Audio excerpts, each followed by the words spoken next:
ಗೊಂಬೆಯಾಟ ಅನ್ನುವುದು ಕರ್ನಾಟಕದಲ್ಲಿ ಕಂಡುಬರುವ ಒಂದು ವಿಶಿಷ್ಟವಾದ ಜಾನಪದ ಕಲೆಯಾಗಿದೆ. ಗೊಂಬೆಗಳನ್ನು ಪಾತ್ರಧಾರಿಗಳಂತೆ ಬಳಸಿಕೊಂಡು ಕತೆ ಹೇಳುವುದೇ ಗೊಂಬೆಯಾಟದ ವೈಶಿಷ್ಟ್ಯ. ಗೊಂಬೆ ಆಡಿಸುವ ಆಟಗಾರ ಪರದೆಯ ಮೇಲೆ ಹೋಗಿ ಅವನು ಗೊಂಬೆಗಳನ್ನು ನಿಯಂತ್ರಿಸ್ತಾನೆ ಮತ್ತು ಅವುಗಳಿಂದ ನಾಟಕವನ್ನು ನಡೆಸಿಕೊಡ್ತಾನೆ. ಇಂತಹದ್ದೇ ಆದ ಒಂದು ಗೊಂಬೆ ಆಟವನ್ನ ನಿಮ್ಮ ಬಳಿ ಹಂಚಿಕೊಳ್ಬೇಕು ಅಂತ ಅನಿಸ್ತಾ ಇದೆ. ನಮಸ್ಕಾರ, ಕೇಳ್ತಾ ಇದ್ದೀರಾ ಅವಿಭಾಜಿತ ಪಾಡ್ಕಾಸ್ಟ್. ನಾನು ಸಂಕೇತ್ ಭಟ್. ಅಲ್ಲೊಬ್ಬ ಗೊಂಬೆ ಆಟವನ್ನ ಆಡಿಸುವ ಸೂತ್ರಧಾರಿ. ಆತ ಪ್ರತಿದಿನವೂ ಹಳ್ಳಿಗೆ ಹೋಗ್ತಾ ತನ್ನ ಗೊಂಬೆ ಆಟದ ಪ್ರದರ್ಶನವನ್ನ ಮಾಡ್ತಾ ಇದ್ದ. ಆತನ ಸಂಪಾದನೆಯೇ ಈ ಗೊಂಬೆ ಆಟ. ಒಮ್ಮೆ ಒಂದು ಹಳ್ಳಿಗೆ ಈ ಸೂತ್ರಧಾರ ಹೋಗಿ ತನ್ನ ಗೊಂಬೆಗಳನ್ನ ಏರ್ಪಾಡು ಮಾಡಿಕೊಳ್ತಾ ಇರ್ತಾನೆ. ಬೆಳಗ್ಗಿನಿಂದ ಸಂಜೆಯವರೆಗೂ ಒಬ್ಬನ ಕೈಯಲ್ಲಿ ಡಂಗುರವನ್ನ ಹೊಡೆಸಿ ಸಂಜೆ ಅಷ್ಟರಲ್ಲಿ ಗೊಂಬೆ ಆಟಕ್ಕೆ ಹಳ್ಳಿಯ ಜನರನ್ನೆಲ್ಲ ಸೇರಿಸಿರ್ತಾನೆ. ಗೊಂಬೆ ನಾಟಕದಲ್ಲಿ ಒಂದು ಗೊಂಬೆ ರಾಜ. ಆತ ತನ್ನ ಸಾಮ್ರಾಜ್ಯದ ಕಾಡಿನಲ್ಲಿ ಸಂಚರಿಸುತ್ತಿರುವಾಗ ಪಕ್ಕದೂರಿನ ಒಬ್ಬಳು ರಾಣಿಯನ್ನ ನೋಡ್ತಾನೆ. ಆಕೆಯ ಸೌಂದರ್ಯಕ್ಕೆ ಸೋತ ಈ ಗೊಂಬೆ ರಾಜ ಆಕೆಯನ್ನ ಮದುವೆಯಾಗಬೇಕು ಅಂತ ನಿಶ್ಚಯಿಸ್ತಾನೆ.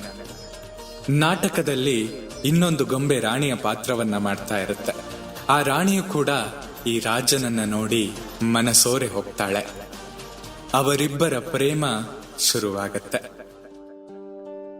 ಈ ಪ್ರೀತಿಯ ವಿಷಯ ರಾಣಿಯ ಆಸ್ಥಾನದ ಮಂತ್ರಿಗೆ ತಿಳಿಯತ್ತೆ. ಆ ಮಂತ್ರಿಗೆ ಇವರಿಬ್ಬರ ಪ್ರೀತಿ ಇಷ್ಟವಿರೋದಿಲ್ಲ. ಮಂತ್ರಿಯ ಪಾತ್ರವನ್ನ ಮಾಡ್ತಾ ಇದ್ದ ಒಂದು ಗೊಂಬೆ ಇವರನ್ನ ದೂರ ಮಾಡಲು ಹಲವಾರು ಉಪಾಯಗಳನ್ನ ಮಾಡುತ್ತೆ.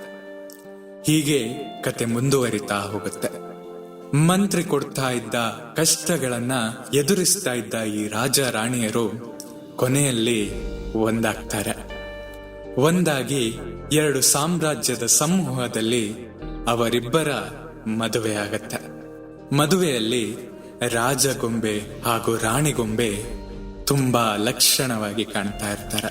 ಅವರಿಬ್ಬರ ಜೀವನ ಮುಂದೆ ಸುಖಕರವಾಗಿತ್ತು ಅಂತ ಹೇಳಿ ಮೇಲಿದ್ದ ಸೂತ್ರಧಾರ ಆ ನಾಟಕಕ್ಕೆ ಮಂಗಳವನ್ನ ಹಾಡ್ತಾನೆ.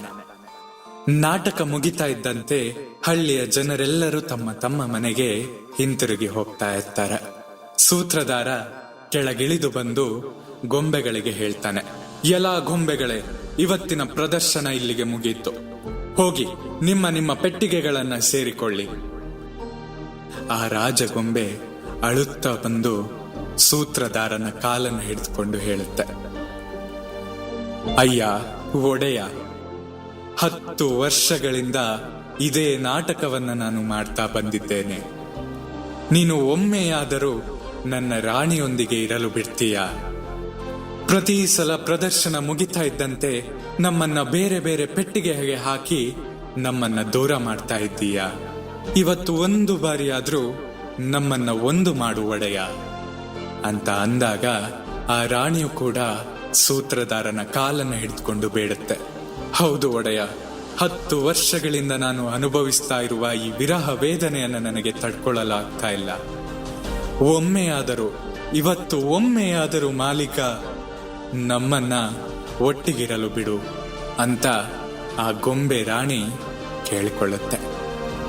ಸೂತ್ರಧಾರನಿಗೆ ಕೋಪ ನೆತ್ತಿಗೆ ಇರುತ್ತೆ. ಎಲ್ಲ ಗೊಂಬೆಗಳೇ, ನೀವು ಹೇಳಿದಂತೆ ನಾನು ಕೇಳಬೇಕಾ? ನೀವು ಯಕಶ್ಚಿತ್ ಗೊಂಬೆಗಳು, ನಾನು ಈ ನಾಟಕದ ಸೂತ್ರಧಾರ.